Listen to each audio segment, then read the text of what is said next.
Hi welcome back to my YouTube channel. ഇപ്പം മാമ്പഴത്തിൻ്റെയൊക്കെ സീസണായി കാരണം ഞാൻ മാമ്പഴം വെച്ചിട്ട് ബ്രെഡും മാമ്പഴം വെച്ചിട്ട് സ്നാക്സാണ് ഉണ്ടാക്കാൻ പോണത്. നമുക്ക് വീഡിയോയിലേക്ക് പോവാം കേട്ടോ. വീഡിയോ നിങ്ങൾക്ക് ഇഷ്ടപ്പെട്ട ലൈക്ക് തന്നെ ഒന്ന് സപ്പോർട്ട് ചെയ്യണേ. കുട്ടികൾക്ക് എന്തായാലും ഇഷ്ടപ്പെടുന്ന ഒരു സ്നാക്സ് ആയിരിക്കും. ഒരു ബ്രെഡിൻ്റെ പീസിലേക്ക് ഞാൻ ചീസ് വെച്ച് കൊടുത്തിട്ടുണ്ട്. അതിലേക്ക് നന്നായിട്ട് പഴുത്ത മാമ്പഴം കട്ട് ചെയ്തിട്ട് അതും കൂടിയും വെച്ച് കൊടുക്കുക. കുറച്ച് ബട്ടറും പഞ്ചസാരയും കൂടിയിട്ട് നന്നായിട്ടൊന്ന് മിക്സ് ചെയ്ത് വെച്ചിട്ടുണ്ട്. പഞ്ചസാരയൊക്കെ ഒന്ന് അലിയണ വരെ നന്നായിട്ടൊന്ന് മിക്സ് ചെയ്ത് വെക്കാം.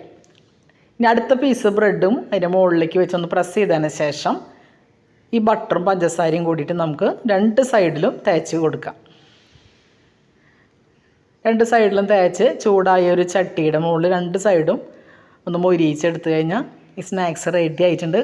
കുട്ടികൾക്ക് എന്തായാലും ഇഷ്ടപ്പെടുന്ന ഒരു വിഭവമായിരിക്കും. നിങ്ങളൊരു പ്രാവശ്യം ഒന്ന് ട്രൈ ചെയ്ത് നോക്കുക. നിങ്ങൾക്ക് ഈ വീഡിയോ ഇഷ്ടപ്പെടുകയാണെങ്കിൽ ഒന്ന് ലൈക്ക് ചെയ്ത് തന്നെ ഒന്ന് സപ്പോർട്ട് ചെയ്തോളൂ കേട്ടോ. അതുപോലെ തന്നെ നിങ്ങളുടെ ഫ്രണ്ട്സിനൊക്കെ ഒന്ന് വീഡിയോ ഷെയർ ചെയ്ത് കൊടുത്തോളൂ. സബ്സ്ക്രൈബ് ചെയ്യാത്തവരുണ്ടെങ്കിൽ പ്ലീസ് ഒന്ന് സബ്സ്ക്രൈബ് ചെയ്യണേ.